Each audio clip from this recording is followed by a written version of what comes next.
Welcome to Tweener Madness, the high-stakes startup showdown where 8 promising companies go head-to-head for a $25,000 investment prize from the Triangle Tweener Fund. Each episode, founders from 2 companies will step up and pitch their vision to our selection committee. They'll face tough questions, defend their business, and make their case. Then, after both have had their shot, the selection committee will decide who moves on and who's heading home. This is the Exceptional 8, where only the sharpest startups survive. Here's your host, General Partner of the Triangle Tweener Fund, Scott Wingo. All right, we are here in this round. We're going to have Deliveri with Jason Brown here. He is representing the company, CEO, founder. And then on our selection committee, we have to my left, Robbie Hardy, Michael Jones, and Jason Caplain. We don't do intros on this part because we've put those out already. And so you can go to Tweener Talks and find the Tweener Madness selection committee videos. MJ and I are going to finish his up, and by the time you see this, it will be out there, I promise. So, Jason, you have 10 minutes, and any questions before you get into it? Selection committee, any questions? Are we good? No, right. we're good. All right, here we go. We're ready? We're in. All right, good afternoon, everyone. I'm Jason Brown. I'm the founder of Deliveri. And at Deliveri, we are building an e-commerce logistics tech stack for direct-to-consumer brands in the US, Canada, and Latin America. Now, if you're a business owner, small business owner, and you decide you want to create a brand, you typically do a few things. You look up Shopify for your web store, you source your product, you integrate your payment system, maybe at Stripe, PayPal. But what many people seem to neglect is their logistics part of their business, especially when it comes to e-commerce. So by the time they start thinking about their logistics, they start getting inundated with all of these different options. You have rate aggregators, return services, insurance for your shipping, tracking, duties and taxes if you're doing international shipping. All of these services are independent of one another, and none of them have a single platform that does all of these. And on top of that, they cost tens of thousands of dollars a year. So for these small business owners, they typically can't afford these solutions early in their business stage. That is why we are taking the best pieces of a lot of those services and creating what we call a lightened version of that with tools like branded tracking pages, rate comparisons, the ability to bring your own accounts. So even if you are partnered with couriers, you can even bring them into our platform and use those rates yourself. Duties and taxes for international shipments. We insure your packages, and then we're also connected to your web stores like Shopify, Etsy, WooCommerce, and others. And then we also have a unique service for international returns for customers shipping into the US, giving them the ability to offer returns to their end users in the US. So we're building this as the logistics tech stack, similar to what Supabase is for developers. We are trying to be that for e-commerce businesses.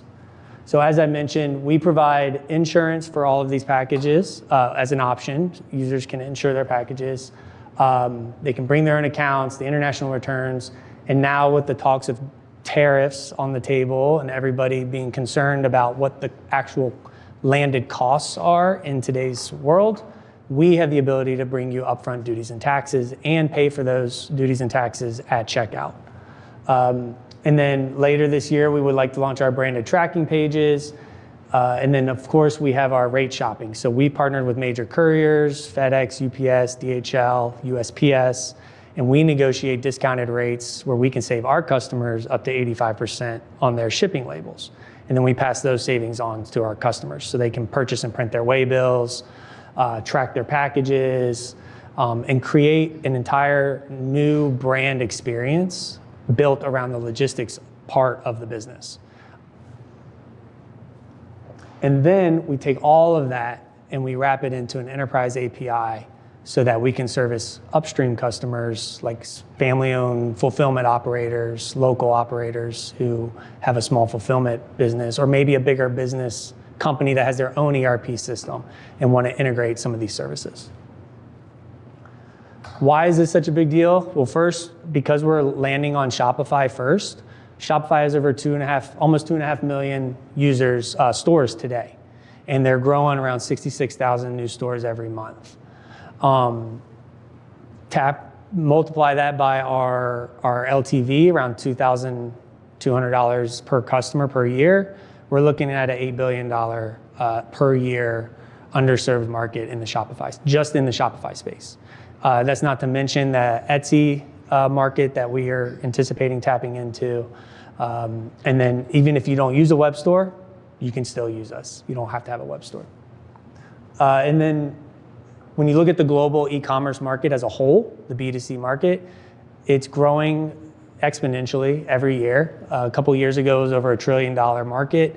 And by 2030, it's expected to be over $7 trillion of global e-commerce.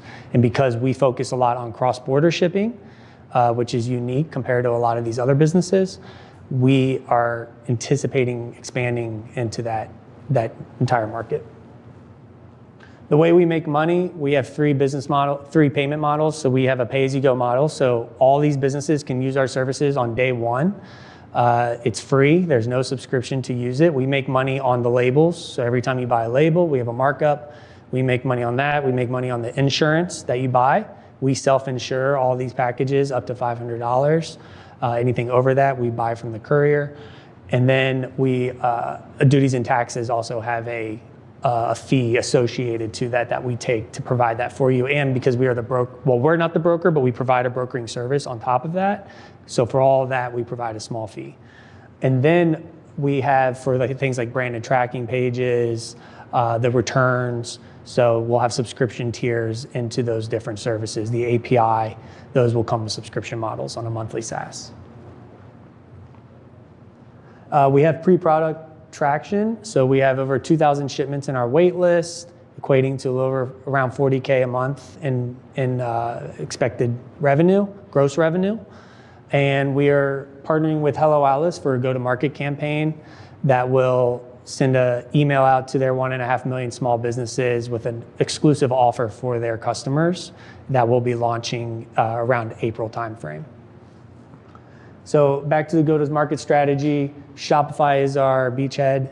We will have a Shopify app on their app store. We can also pay to have that promoted to the top of the app store, which we plan to do. And in addition to the Hello Alice campaign, we anticipate at least around 1,000 to 1,500 customers responding and signing up to that email. And that's in a very conservative number. It's 0.1% of the 1.5 million. And then later this year, we'll do another offering with them for other services as we get closer to the holidays. Our founding team has built logistics products before. Myself, I previously worked at another logistics startup prior to this, where I gained a lot of experience in international shipping, software. Our CTO, Norman Santos, has over 30 years of tech experience building tech products. And Jason and Ivan are our two developers who've built everything that we have to date. We've been extremely lean in how we built everything, and we have a really amazing product right now, and we're anticipating launching next month.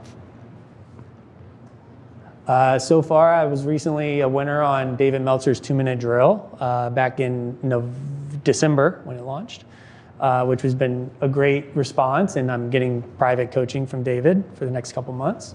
And last summer, we were a top 250 company in the Entrepreneur World Cup with the Global Entrepreneur Network and the top 10 company in the US as well. And then this past fall, I was a fellow with the FCAP program in the fellowship.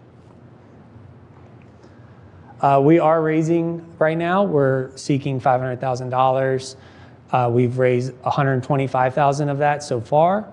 We're raising it on a safe.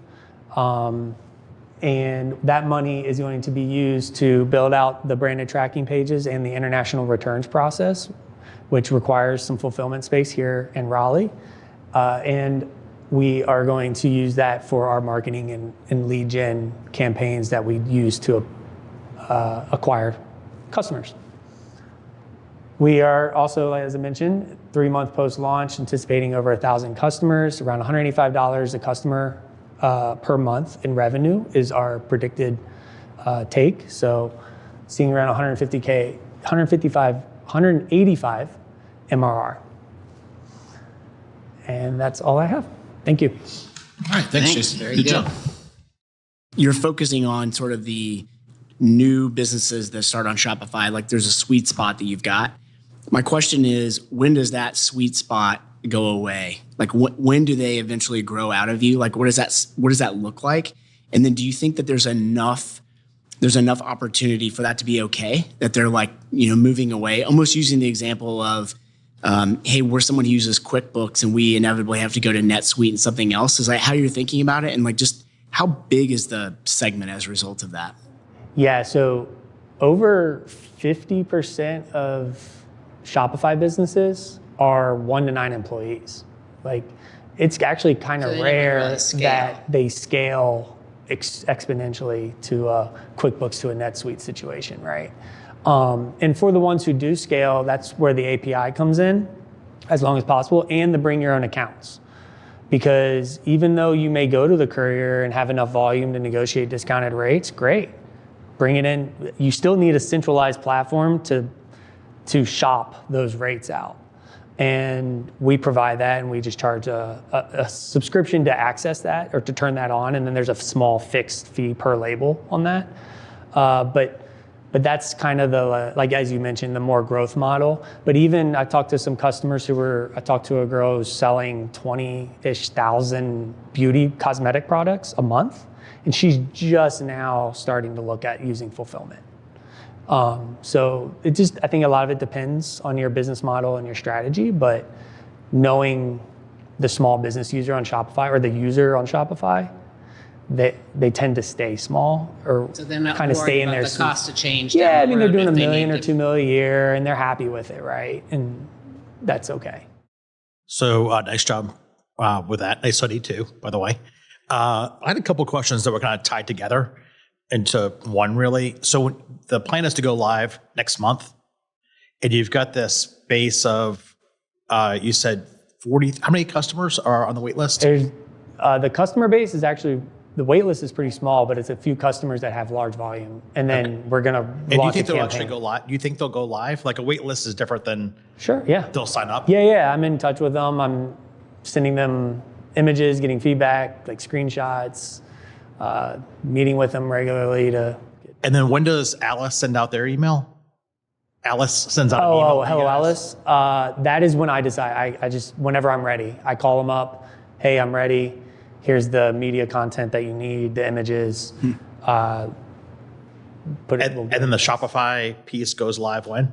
The Shopify app will be live when we go live. We'll launch on the App Store right away as well. And then what's the relationship with Alice?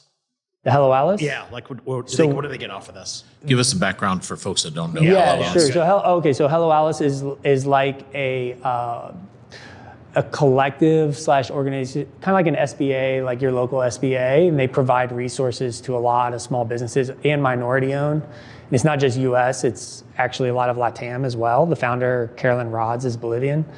So she actually approached me in Puerto Rico, and I pitched and mentioned that we would be a great fit for her customers.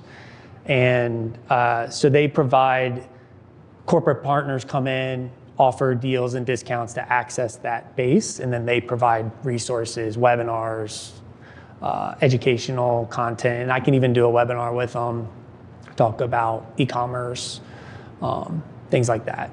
So I have a great relationship with them, and they've agreed to put us on. So we'll offer them probably an at-cost discount for the first 100 shipments to join, and then after that we start making money. But at least we don't lose money doing it. We're still kind of working. So their members get a special offer, an exclusive offer. That's kind of their economic benefit, and you get huge customer acquisition. Exactly. So do their members pay? I don't know. No, it's free. You guys can all go join, sign up, and you get added to their emails. You can join their webinars, and then they have a whole offerings page, so you can get perks to, Amazon credits or a Verizon phone discount for your business kind of thing. I'm going to go sign up now. Yeah. This podcast sponsored. So you mentioned a couple times that this is a tech solution in a world where the logistics part is going to actually matter. Like what actually happens with the box that kind of ships around there. Mm-hmm. Sometimes it's easy to think that you're going to get away with not being part of that in a much deeper way. So I know you said, hey, at the end of the day, we're going to integrate with a customer on one end, and then on the back end, there could be a bunch of logistics, like actual logistics capabilities that you're actually plugging into. I guess question one is, what's the plan if you're wrong on that? Meaning that you're actually going to have to go deeper and potentially actually be a logistics person, which is possible. The second is, if you shook your head, which I think is a smart move for the record, then it becomes, why doesn't Shopify or someone else try and do this? Because one of the things that you've seen them slowly start to do, which they hadn't done before, is value add for their platform customers. And in a lot of cases, they oddly don't choose the larger enterprise as much as they do some of the small business. So I'm curious, what do you do if something like that happens? Good question. So Shopify, it doesn't benefit Shopify to compete with apps on their app store. Same way Apple doesn't go and create apps that are on your iPhone, right? I mean, they have some, but they don't have. Just together. But they don't have all of them, right? And so you can't have a store, a marketplace as part of your business and then go and compete with everybody on your marketplace and just take the business away. Nobody will ever want to be on your store. Shopify has a logistics, like you can buy labels from Shopify, but it's usually just USPS and just UPS. And it's very basic, right? There's a couple services that you get to choose from. And it works, it's fine. But what we're saying is there's more to it than just that. One, you have more options. We can add couriers as we go. We're going to add more. And then you want to have a centralized platform so you can view the tracking, respond to issues, and we'll handle those. If you have an issue, a missing package, you come to us. We handle it. So it's still just a better service. And laws of comparative advantage tells you that Shopify it's not in their best interest to go spend a ton of time. They're focused on building you the best web store product that they can do for you. So does this mean you would say no if they wanted to buy you? No, I would say yes immediately because they actually have bought people like us, like Deliver with 2 R's, I think, at the end, for like $4 billion a few years ago. And Alibaba, I've met with Alibaba as head of partnerships there, and they're very excited because we actually have a great, where their customer relationship ends, ours actually begins. So we actually share the same customer because they're sourcing from Alibaba to get their raw materials, and then they're finishing them, and they're selling them on Shopify or Etsy or eBay, wherever they're selling it. And then Alibaba doesn't really work in that space after the sale.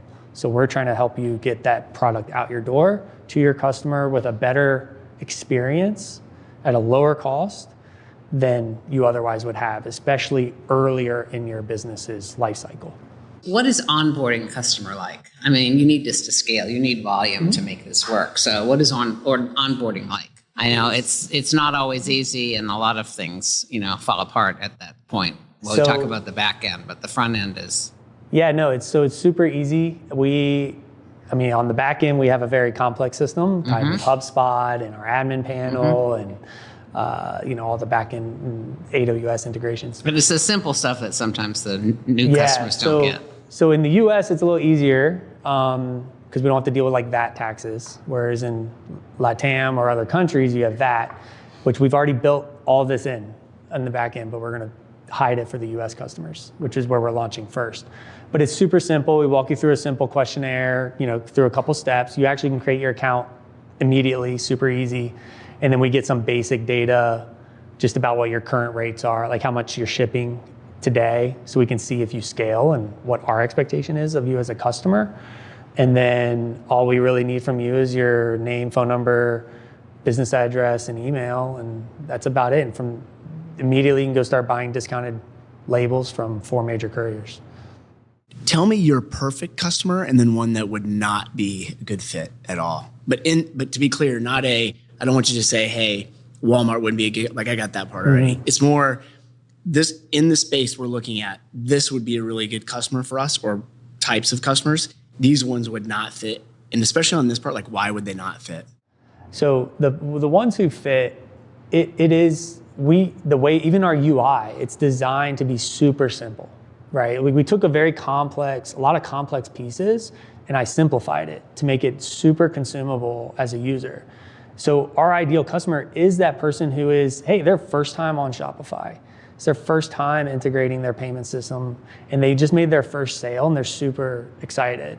and they have a product. They're in business. They're now going to grow and hopefully grow to great heights. And we want to be with them, part of that conversation on day one. So it's, I need a Shopify store, I need a payment system, and I need Deliveri to do my logistics because it does everything and it's free and doesn't require any kind of technical integration at all. So that's my ideal customer. Who it's not for is the very large brand who's using a fulfillment operator for one, a drop shipper who doesn't have an affinity to their brand, because these are people who actually care about the brand experience. And a lot of people neglect logistics when it comes to brand experience. They made the sale, they did enough to acquire you and make you buy it. They don't really, they're there, that's it. But especially in international sales, you need to have a brand experience because I don't know if I can trust that seller and you don't know if you can trust that buyer, especially overseas. So we're trying to bridge and kind of alleviate that mistrust and build trust. Cool. All right, we got time for one last question each. Robbie? So the big guys, so these people grow, if they grow, and I know you're not going after that, but there is a cost of change if they do decide to go something else. So what if, it's always interesting to me when, companies that deal with big clients and they're the small ones and they expect them to change to get up here. So what if the big guys, do you have any insight as to any of the big players that maybe they would acquire you, that would be lovely, but to go small so that people have a continuity, because there's a lot of stuff, there's a lot of things here. So I feel like brand owners, especially in e-commerce, are they're pretty fickle in the sense that they don't there's a reason they're already an entrepreneurial brand owner. It's because they kind of already go against the mold of corporate, right? So they really do support other small brands and other small businesses. So, because they're a small business. Right. So there is that affinity to the fact that we speak and that we are specifically built for that early stage, that if a big company came in and tried to service that, right, like an Oracle or somebody, right? It's the same concept of NetSuite and QuickBooks, which I love that example. And we all don't know why it's still going on. And look, there's people who don't use Shopify, right? There's people who build it from their web store from scratch and code it, which is fine. And you can still be our customer. But to make things easy, you want to have a very simple, easy to use platform. And if we are paying attention to you at your level and not ignoring that, then I think there's value. And probably growing some and with hopefully them. Growing with you. Right. And we have some, with the bring your own accounts and the API, our goal is to grow with you to some degree. And even if fulfillment operators, because I've spoken to some, would implement the API just to even have access to the rates. And then they can allocate some of their logistics managers to a different role inside their fulfillment operation. Cool. All right, my last question is a very optimistic question. Is when you started this, Jason, what's going to be your long-term vision? What does this look like for you? What does success look like over the next 5-10 years? Yeah, I think in the next 5 years, for sure, if we can prove that we've expanded into these other countries successfully, then that's successful to me. And being kind of the de facto conversation placeholder when you talk about setting up an e-commerce store. And then growing it into about, in the 5 to 10 years, we start getting the conversations from the major players for an acquisition, from an Alibaba or Shopify or an Etsy or Flexport or somebody like that who makes a lot of sense.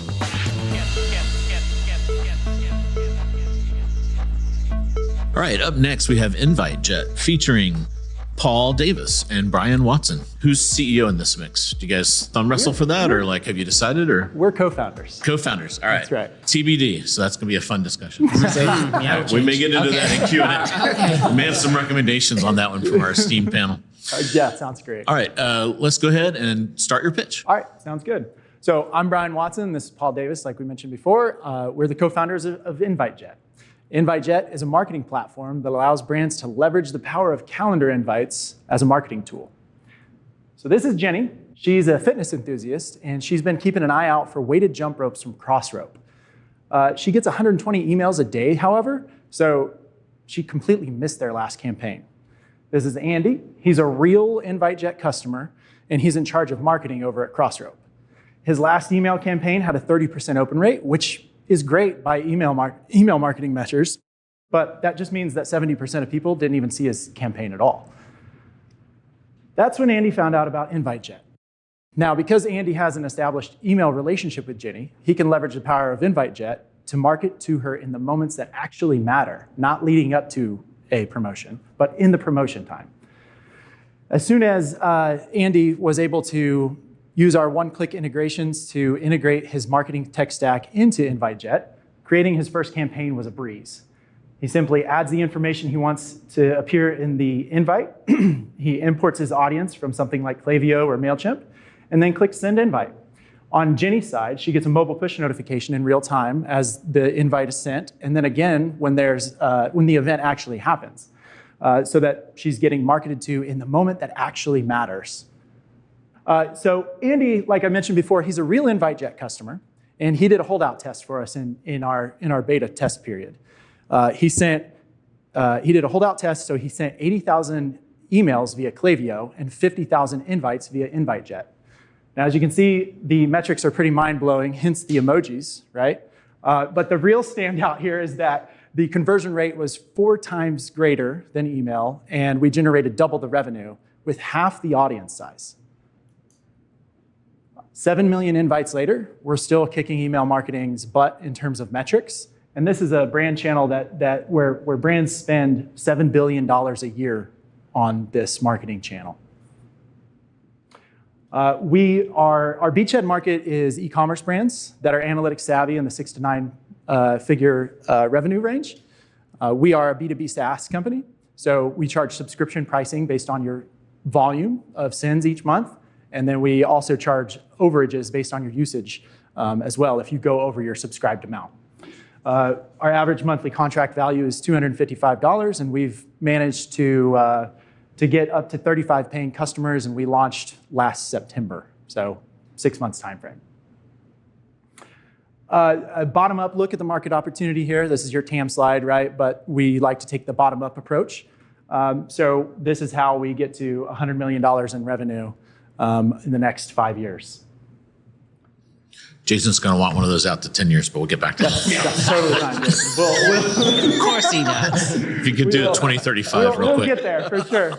We're a first mover in this space, and we've got a 3-horizon approach. We stole this approach from a Boston consulting group, right? Yeah. So the first phase for us is calendar marketing, which we've done really well in terms of proving the concept out and actually getting customers, building out the MVP. The next phase that we're kind of currently in right now is this integrations and automation space. So we've already done some really good work in terms of one-click integrations.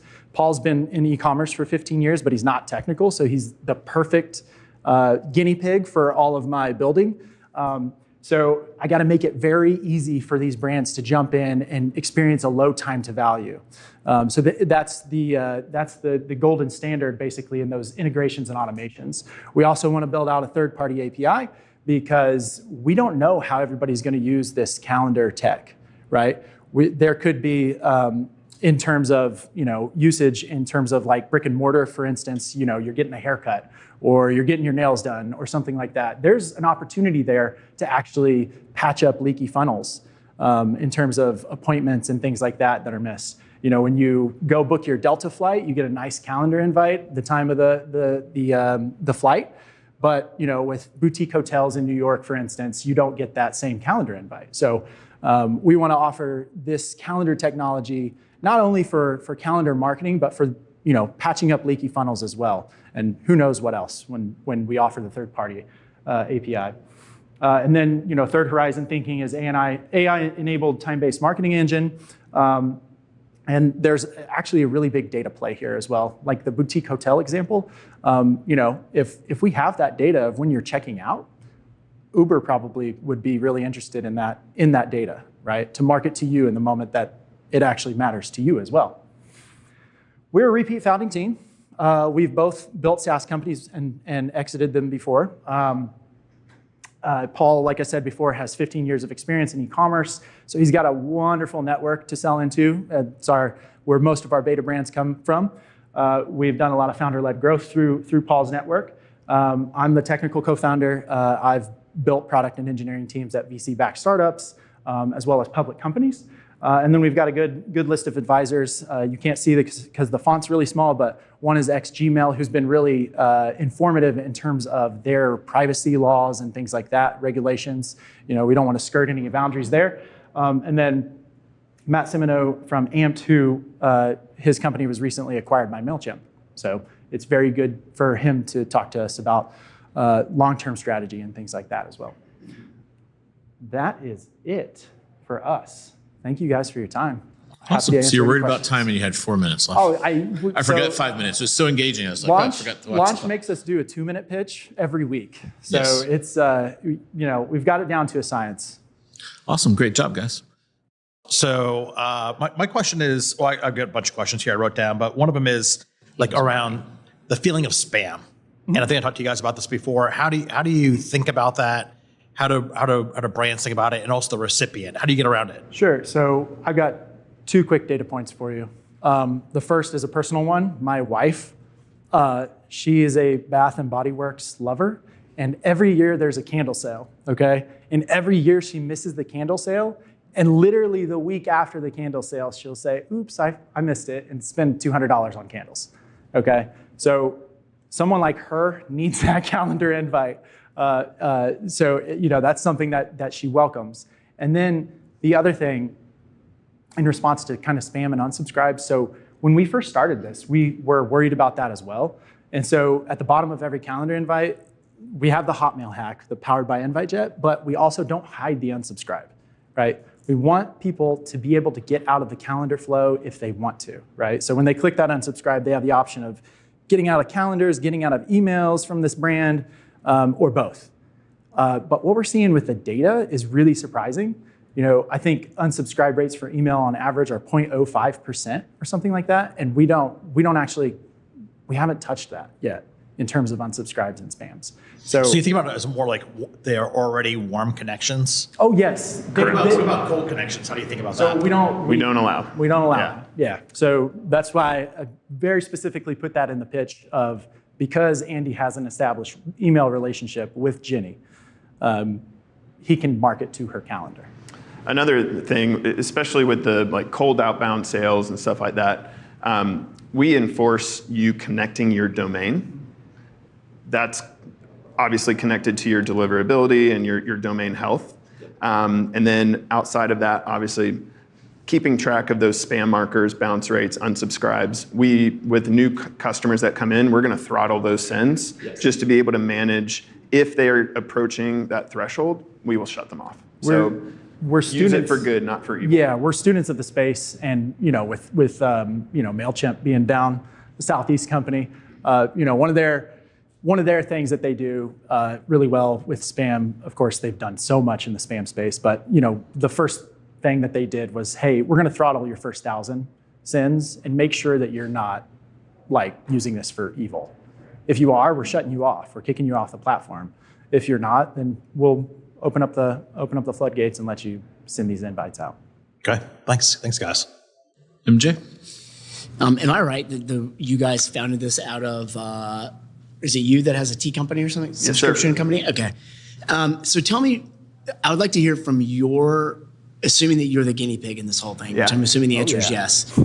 So tell me in the, whatever time frame you want. Sure. 3 months, 4 months, I don't know, you pick it. But tell me, what is it that you saw that was just so astounding, for your business that was oh my God, this, tell me the aha moment. And then what were some things that came from that? Talk about the Kickstarter and the Black Friday sale. Yeah, so these 2 examples. So 2019, I was launching Mosey Tea on Kickstarter. Okay. I knew from just my experience within e-commerce that there was a trend of email engagement rates, SMS engagement rates going down.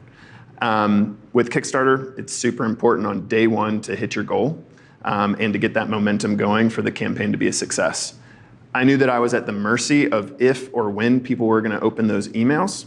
And so literally days before the campaign, I'm sitting there and I see my own calendar reminder for when I was going to be launching the Kickstarter. And that's kind of when the aha moment happened. Why doesn't everybody have this on their calendar? It is a time-based event. They've shown interest. They've given consent. I have people on this list. They probably want to show up. It was because of those calendar notifications the day of the launch. We hit our funding goal in less than 5 hours and then went on to raise over $500,000 on Kickstarter. He sent those calendar invites manually. He sent 20,000 calendar invites manually. It took a few days. InviteJet wasn't a thing then. So that experience sat with me, and just being able to help brands monetize the calendar, something that we look at every single day outside of our phones or email.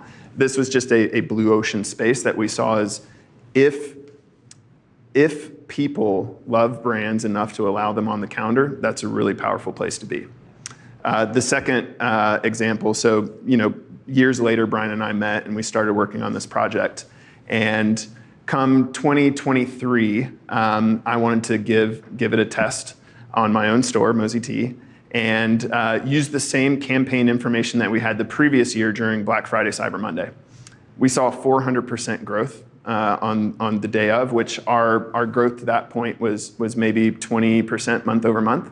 So a massive growth just on that very day for the invites that were sent. And are you basically saying that when you did your apples to apples test, it was same people, same offer, different method for delivery? Different method of delivery, and we did do a smaller test with the same people that were within that. We obviously grew our list as well, right, and had that separated.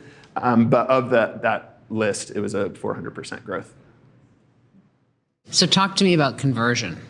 Conversion? Yes. So to revenue. So you get them out there, you get them on the calendar. These are known people to you somehow. So they know who you are, or they know who the brand, not you guys, but they know whatever the deal is. What's the conversion rate? What was the conversion rate for your tea, for example? You had a 400% increase in, getting on people not throwing you away. I'll admit I don't remember the conversion rate for that campaign. Well, you can make it up because we'll never know. 100% conversion rate. No, what I do know is, and maybe if you go back to the crossrope slide, there. So over the 7 million-ish invites that we've sent thus far, our average conversion rate is around that 6%. Email marketing is going to be anywhere from 1.5 to 3%-ish. I think this is due to being able to really get that open rate up. So calendar invites aren't considered promotional, so they're going to skip the promo tab. So that offers more eyeballs, which increases the click rate, which in effect increases the conversion. To add to that point, one thing that we have started measuring lately is revenue per send, because we're interested, that crossrope example, right? They sent half the audience that they did with email. And that's typically what we see in our sales cycle, is that these brands want to test it out first, and then they want to jump in full head of steam. So the one metric that we really like to point to is revenue per send, right? So with email, I think it's like 15 to 25 cents per send. Yep. In revenue. With us, our low end starts on 25 cents, and we've seen results up to $1.35 in terms of revenue per send. Tell me how this doesn't work. How doesn't this work? Yeah. That's a good question. Yeah, the answer's not on the slide, I promise you. Never got that question. How is this We not? both looked back. Literally. Well, It doesn't work. Like when you play, okay, It's so the like, appendix. let me, I'll seed it a little bit, which is, so you guys have, I think, very thoughtfully been like, you know what, this is to use your term, a blue ocean space that no one's kind of really seen in marketing that's really good, which, by the way, kudos to you guys for that. But then it becomes like, okay, something, I don't know what it is, steps in the way of that blue ocean, and now we're in like muddy waters, whatever that may be. Yeah. sure. What's either next, or what makes sure that doesn't become like the end? Or maybe I'm thinking about it wrong. Maybe there's something else that would happen. So competition, honestly, that's great. Honestly, I don't shy away from competition. I'm kind of energetic and would welcome competition, but so to me that's a proof point that we're doing something right. Even if an 800-pound gorilla came into the space, which I don't think they're going to, because they innovate through acquisition more than they innovate through iteration. But to me, the biggest risk I think that is out there is platform risk, which it would be very technically difficult for somebody like Google to say, no, you can't send calendar invites, right? And we've talked pretty extensively with our advisor about that and whatnot. But that's the one thing I would say, that if some Google or Microsoft or something said something like that, like no calendar invites, then we'd be up a creek. I'm not concerned about that from the Gmail side of things. Me neither. People send billions of invites every single day, even at scale, we're not going to touch that. And really, Google just went through a policy change last year. That usually doesn't happen except every 3 to 5 years, and that has to go through SEC. I think if we're doing this right, there will be like a little checkbox eventually where it's like accept calendar invites, accept email, the same way that you do email and phone number.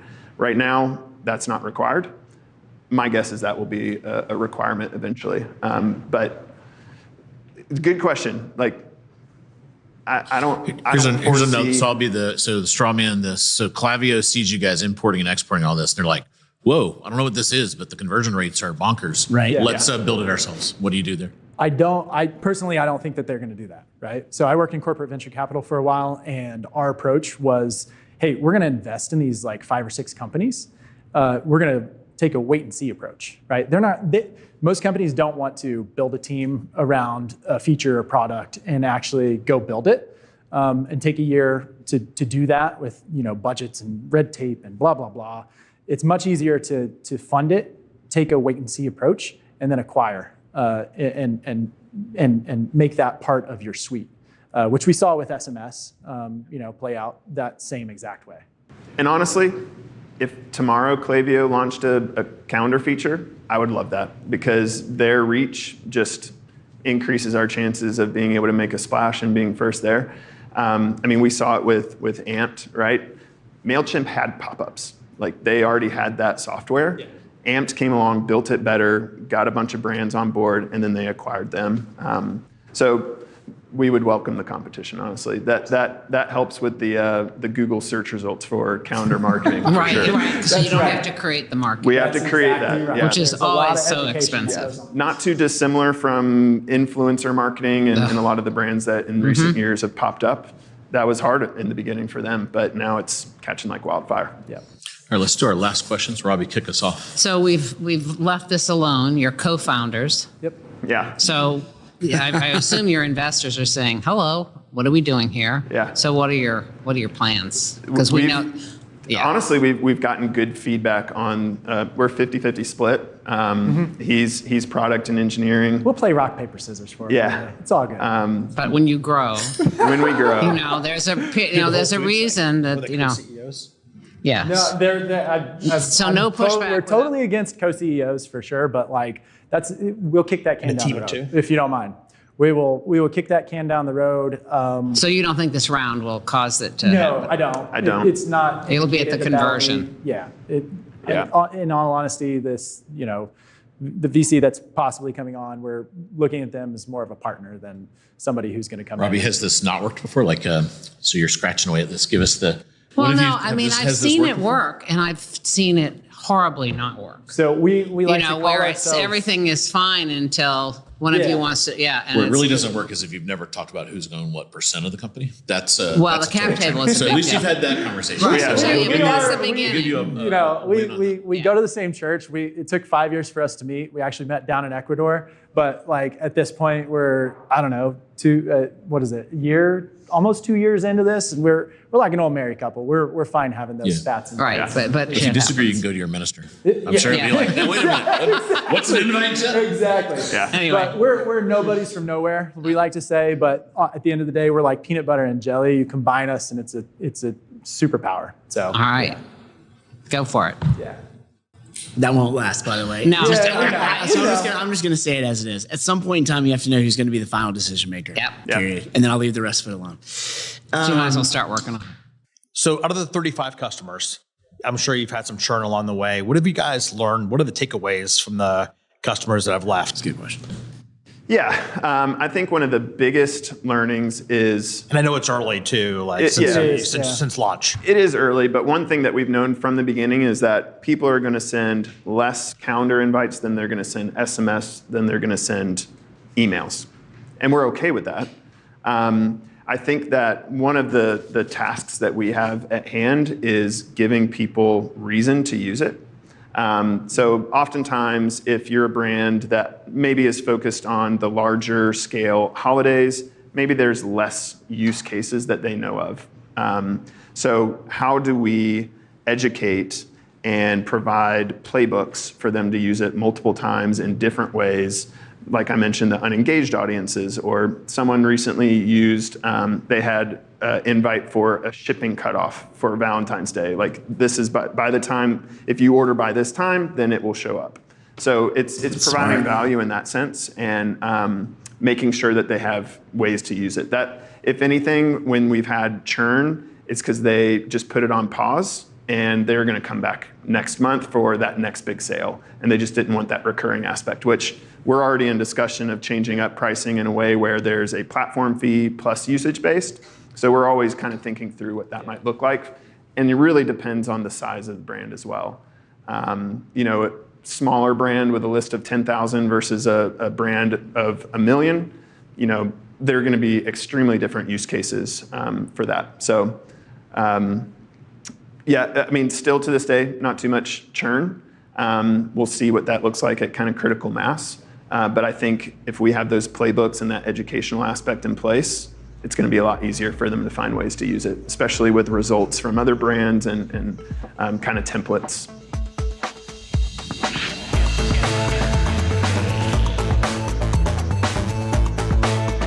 And at this point, we're just going to talk a little bit about what you thought about the pitches and liked and anything, maybe even a little feedback to folks when they watch, like what they could have done better or anything like that, or what you liked about the pitch for folks that kind of are out there being founders thinking about pitching. Go ahead, Robbie. I liked both of them. I was impressed that they sort of had command of their business. I mean, they could answer questions. They weren't hemming and hawing. They weren't bullshitting. Sorry. They were, PG. they were just very forthright and didn't seem to be rattled by anything, which is nice. And comfortable in some cases saying they didn't know, which is the right thing to do, which is instead of making it up. Delivery, I understand it, but I am not in that space like you guys. So I had to bow to, the knowledge of what does it take to put all that together. I know enough about it to be dangerous, but not enough about it to really, dig down. InviteJet, I was like, what? When I first saw it, I was like, I don't want any more crap in my inbox or anything. I don't need that. But as they explained it and their experience, and they come from different, they have their co-founders, but that's a whole different issue. But they come from it from, different ways, but all with great experience. So I think it's a tough one to choose. All right. MJ, what are your thoughts? Yeah, first I'll echo some of Robbie's comments, which is I remember, obviously not in this kind of setup that you've done, but back in the day pitching people like Jason and others. What's your 10-year plan? Right. I still haven't figured out the 10-year plan yet. I will say this, I felt like I always continually learn like every pitch, and you're always honing it to get better and better. And I feel incredibly confident in this statement. The people that we watched pitch today were probably better than I ever was. So I'm actually very impressed at the level. I agree with that. Not for you, but for all of us. I also think Robbie agrees strongly. Right, exactly. They were just great. I also agree that they had a really good handle of any questions that you asked. So they clearly understood not only their business, but had actually talked to me, about how they would answer questions, and one that had two folks there. What I also find interesting, not just the space, maybe this is an unfair comment, but when I think about both companies, it becomes kind of obvious to me that both get acquired by someone attempting to do something that they want to do and that they've kind of built up. And it's also interesting to me that they both have sort of thought that way already, that's kind of likely an outcome, which is pretty mature and pretty rare as well. I think for me, yes, I agree with the people, the pitch, all great. I think the other thing here too for both companies is like the capital efficiency is really strong. And I look at a company like Deliveri or InviteJet. I mean, they both gotten pretty far for raising a small amount of capital. What's your term you call it, Scott? Seed strapping. Yeah, there we go. So I think it's, I was really impressed. InviteJet getting to 35 customers with like a small amount of capital in is absolutely outstanding. And I think best of class. So I think that's kind of the thing that stood out for me here. 30 years ago, you would not have seen this quality of things coming on. And so it's really neat to see that happen over an arc of time. But got to write the check here. Jason, we do this last name by alphabetical. So being a C, you're up first. So you gotta pick Deliveri or InviteJet. What are you going with? InviteJet. Okay. All right. And then H is next. Robbie. I love that you're going through the alphabet right now live in your head. Yeah. Well, It's okay. I keep thinking it's wrong for some reason, but I don't think it is. Yes. H. InviteJet. Okay. So you're going. It makes three. All right. Unanimous. Okay. All right. I mean, these guys just all did their work. I mean, they rolled up their sleeves. I mean, this is what you like to see. You know, it's sort of like when they're bootstrapping it and they're figuring it all out and they're not hiring a bunch of people to do stuff for them and then they don't know what they're doing. So the no CEO thing didn't slow you guys down at all? Or they'll sort it out. Lack of They'll sort it out. They'll sort it out. They'll sort it They- out. They yeah. do go to church together. So Well, there you go. There's help. I don't know if I will say this though. I feel like in things like this, when you see other companies, it's usually pretty obvious to you who you pick. And I know the three of us just picked one company, so it may seem like it's a no-brainer. I feel like that delivery company, it's going to do well. Oh, I really agree. do. Like there's absolutely a future there and a good leader, and there's no doubt in my mind that will be a successful company. So congrats to InviteJet and Deliveri. You did an awesome job as well.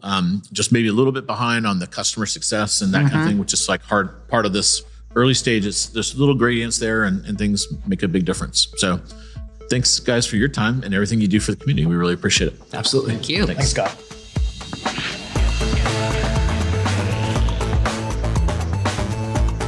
And just like that, another company moves one step closer to a $25,000 investment from the Triangle Tweener Fund. The competition is heating up, and the Fabulous Four is next. Who will rise, who will fall, and who will claim the ultimate prize? This episode was edited and produced by Walk West. Want to follow more of the action? Visit tweenermadness.com and follow us on social media for updates, behind-the-scenes content, and more.